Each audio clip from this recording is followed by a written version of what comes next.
All right, New York Knicks fans, this is Tim with Online Big Blue, bringing you the best of New York Knicks sports talk and entertainment. We are doing our week in review. Why? Because of the fact that we're still doing a lot of Giant stuff, and we are going to try to find some more time to do more Knicks stuff and be more consistent with it. But right now, we are just going to do a weekly rewind show and kind of just recap the week in the previous week. And we did this last week as well. So we're just going to do this again. And honestly, the Knicks week was just strange at best, to call it that. But it was a fun week. I mean, we start on the 27th on Sunday, and that game in Milwaukee. Oh, my God. How the hell did we win that game in Milwaukee? That is a game I never thought we would win. Last year or the last 3 years, this team never would have won that game. We take it 130-110. And then we follow it up with the Tuesday win in Cleveland and the 95-96 game. Again, that is a game that the Knicks of yesteryear would have lost, because it's a team I feel we have more of competitive talent than. But somehow we would always lose those games, and I think we are a better team than Cleveland. And then we throw up the stinker in Toronto. And you know what? For some odd, ungodly reason, the Knicks never shoot well in Toronto. I don't know why. You can look at R.J. Barrett and his 0 for 8 and all that, but the Knicks just never shoot well in Toronto. And that, to me, was just a game. It's like, okay, you know what? We had 2 in a row, and I knew what Knicks fans were thinking. Knicks fans were thinking, oh, my God, we're getting false hope. We got blown out by the Sixers that we had won 2 games in a row. Now we got to play Toronto. We lose by 17, and then we're going to turn around and get smoked by the Pacers. But what happens? The Knicks drop the Pacers 106-102. This is a different Knicks team, guys.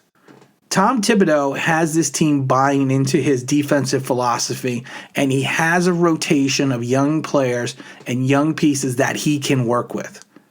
He showed this in Chicago. The problem in Minnesota was the team really never bought into Thibodeau, and they kind of ousted him. But he's got this team, this young team, buying into the situation and buying into the thought process that they can win these games. Now, what we need to look at, and I've said this before, the Knicks are a point guard away from being competitive. I don't know about making the playoffs, but I mean challenging for a playoff spot. I think we're sitting 7th right now as of this morning. We have a game tonight. But the problem is our point guard play is just so inconsistent that it's scary. If you sit there and you take a look at who we have, Peyton can look like a bum for 3 quarters, like he doesn't belong in the NBA. And then somehow he flips a switch, and then he looks like an all-star. And that's the problem, though. Some of these runs that we go on, he's not in the game, and then all of a sudden he comes into the game in 4th quarter, and he looks like a world beater after he stunk it up for the first 3 quarters. And then you have people who are going to be calling for Austin Rivers to take over the point position. And I think Austin Rivers is a good complementary piece as a point guard. I think he's good for 15 to 19 minutes a game.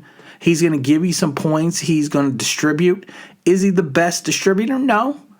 But he is what he is. And I think that he just and I think, like I said, I think he is a complementary piece to a starting point guard. And then Frank Ntilikina. Oh, my God, Frank. Frank, for some ungodly reason, is only a wing defender who now can't score and doesn't seem to know how to pass the ball.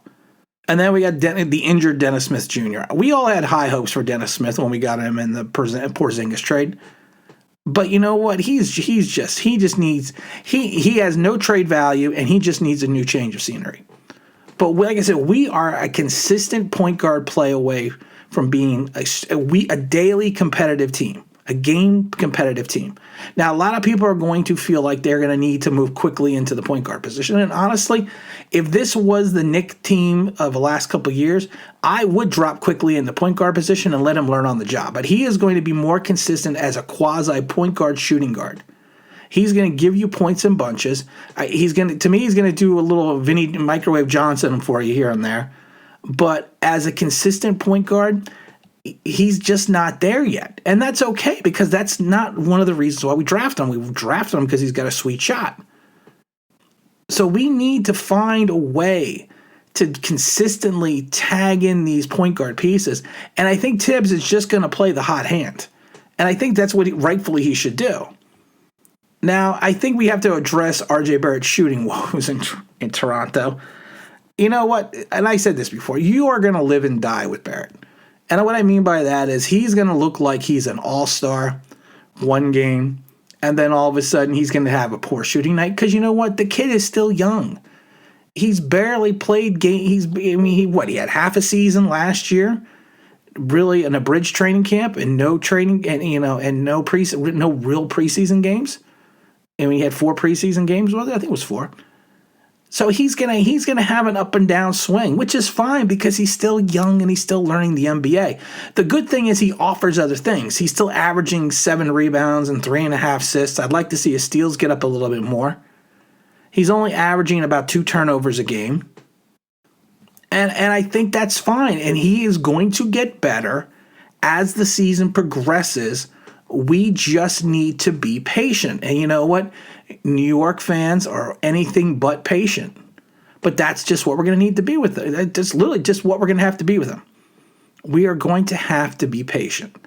And then and he's got Julius Randle playing the power forward position. Julius Randle has turned his game around. I mean, he's always been a scorer, but now he's doing more. He had the triple-double. Now he's averaging 21 points, 10.5 rebounds, 7.5 assists. He's actually looking to facilitate with the ball. He's not just looking to take the shot, which to me, I mean, I don't know if Coach Tibbs got to him or if he just figured out that the philosophy-wise that this is what he's doing. I never liked the idea of using Randle as a trade piece. He's 26 years old. He has such an upside that you can't just think that you're going to turn around and get rid of him. Yeah, I know he's kind of blocking Obi Toppin, and Obi is our number one choice. But you know what? I think this lineup can be melded in a way that we can use the certain talents of certain players at certain times.